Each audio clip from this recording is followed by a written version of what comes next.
I feel nothing.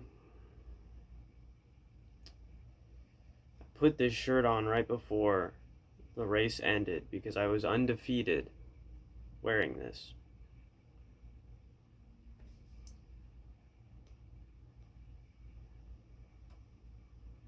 It was there. It was there. We could have been Kyle Larson, the man everybody wrote off, the man banned from NASCAR,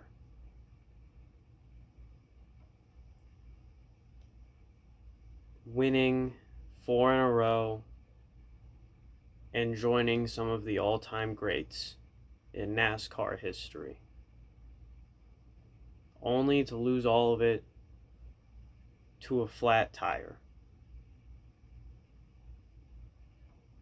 There's so many what ifs in this situation. What if there weren't so many cautions? What if Kyle Larson pitted a lap later? What if he didn't push it so hard and just relaxed a little bit on that end?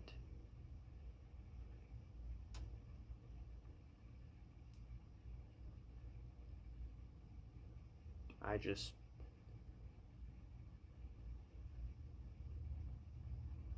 don't know.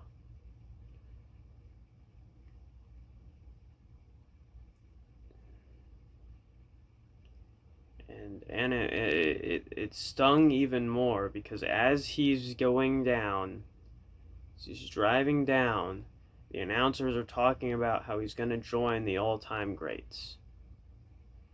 And then as he's going down, Kyle Larson is going to join the all-time greats of NASCAR and become one of very few who have won 4 in a row. Oh, a flat tire. Kyle Larson's going to go into the wall and Luke's going to commit suicide today. What the heck? I mean, can I as a fan catch a break? Just for a second here. Can I catch a break? The Pacers miss the playoffs. The Colts get beat in the first round. Purdue gets upset in March Madness. The Red Wings suck, and the Tigers suck. Can I catch a break? I mean, I get it. Kyle Larson is first in the playoff standings and is going to be probably still second in regular season standings. And there's a race tomorrow that he could win. He finished 9th, so I believe that he's going to start 9th, I think. So he still has a chance to win tomorrow, which I might be able to do a video on. It just depends because I'll be in the woods camping. But of course, right here, right now, when he has a chance to win his 4th in a row, poof, gone.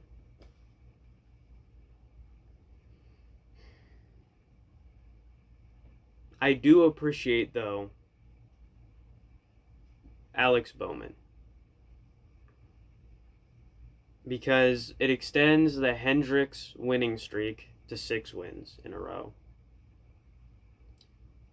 And he was respectful about it. He didn't do a burnout. He said that he didn't like the win that way. So I'm not in any way, shape, or form upset with him. Because I was watching him go down. I was like, if you do a burnout, I'm not going to be so happy. Which obviously doesn't matter to him. But he doesn't do a burnout. And it's probably tough for him not to do that because he was probably happy that he won. But I respect him for not doing a burnout because he didn't win battling with Kyle. Kyle won the battle. He took the lead and he was gone. He was like 1.4 seconds in front of Alex Bowman when he blew his tire. I think. Go back and look at that. And yeah. And it's just one of those things that I'm going to remember for the rest of my life.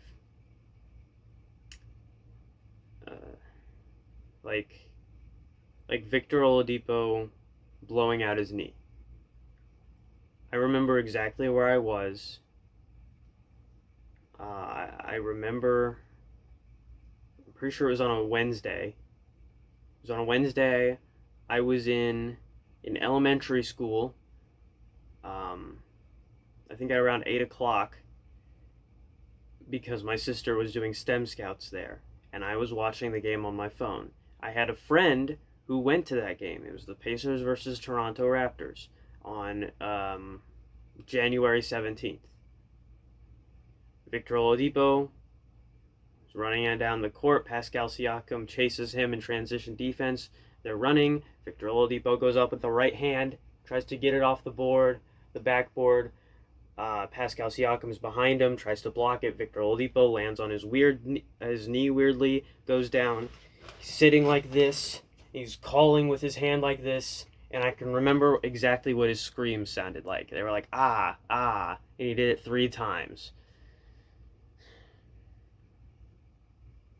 It's going to be like that. I'm going to remember it for the rest of my life, and it's not going to be in a good way. I don't know if there's really many good things. None of my teams have won a championship in recent years. The only one I was alive for was the Colts, and I was about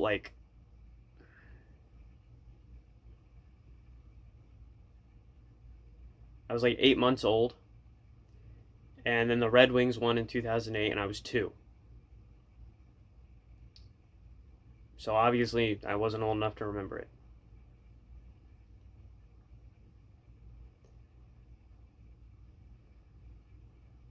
Kyle Larson still has a shot at the championship. He's in the playoffs. There's still many races.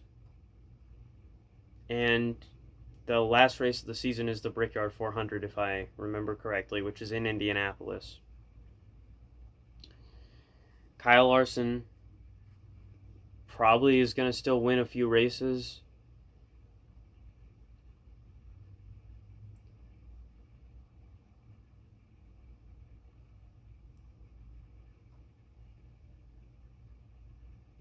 And he might win a championship. I don't know.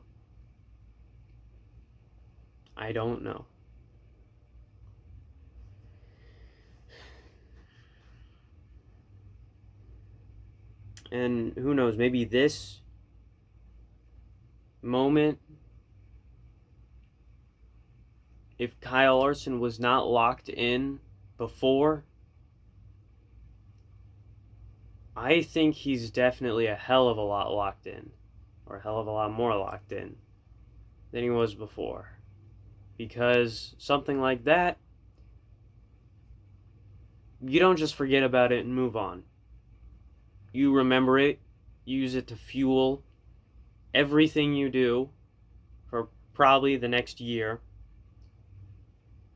and you go out and play with a vengeance, a gritty vengeance. At least that's how I would deal with something like that. Kyle Larson probably is going to deal with it the same. A lot of athletes that have a situation like that in NHL, MLB, NBA, NFL, they deal with it like that. So I could see Kyle Larson dealing with it like that. The negative thing that could come from this is he becomes softer. He doesn't want to race as aggressively, and that would hurt him definitely. So I don't think he should stop racing aggressively. I think he should continue to race the way he was. This happening was just bad luck. It was bad luck. If they grabbed a different tire and put it there, it might not have blown out. If Kyle Larson coasted a little bit, might not have blown out. If they pitted a lap later, it might not have blown out. But you also have to think about it like this. If they pitted a lap later, they might not have been in that situation. They could have pitted a lap earlier, and then they would have blown that tire a lap earlier in the second lap. If he raced non-aggressively and didn't want to blow out his tire, he might have not even been in that battle. He might not have won that battle with Alex Bowman. So, if I have to choose between that possibly happening every time Kyle Larson races aggressively, but still winning sometimes, or not winning, him racing softly, but being secure with no blowouts or crashes all the time, I'm going to pick the possibility of us blowing a tire or getting into a crash, because at least then we're winning. Sure, it'll be a lot more painful when we lose, but so it will also be a lot more fun when we win.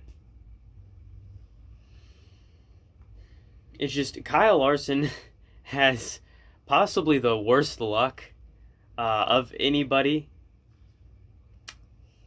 It's up there. It's up there. He makes a stupid decision on a Twitch stream. Has to get an appeal from NASCAR to get back racing again. First, he gets a ban. He gets a ban. Then he has to get an appeal. He gets the appeal. Starts racing. He's trucking along. Has 4 wins. Wins the All-Star race. Gets $1 million. Has people getting mad at him for winning so much. And then, boom, another obstacle that he has to try and get around.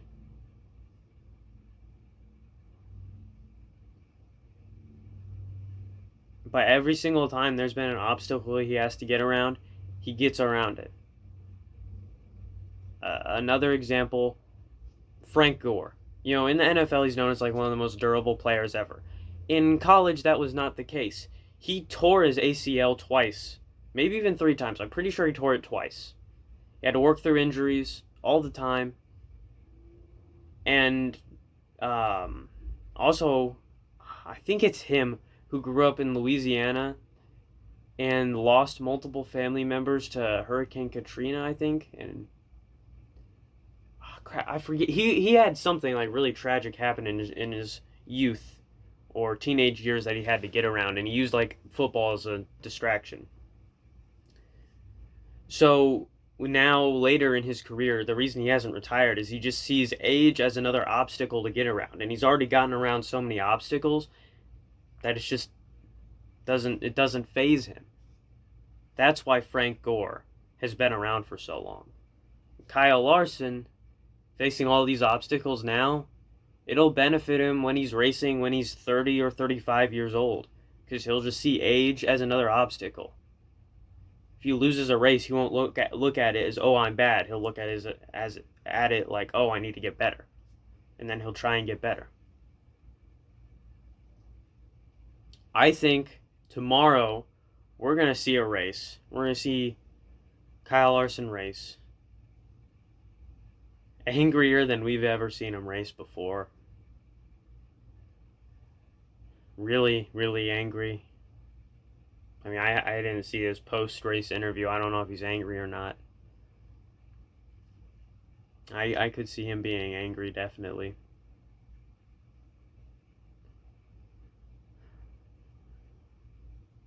Yeah, that's it. See you guys next time. As always, I'm not funny, and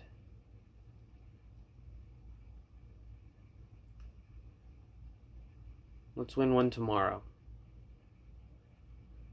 Let's win one tomorrow, and have it be one of the races where Kyle Larson starts a bit behind, and from the start you can tell his car is just ready to go. And it zooms to the front within the first few laps, and it stays there. He wins at least a stage, continues to go, and he wins the race by like 3 or 4 seconds. Let's have it be that kind of win. I'll see you guys next time. There's the 2-2. Oh, and he went too far.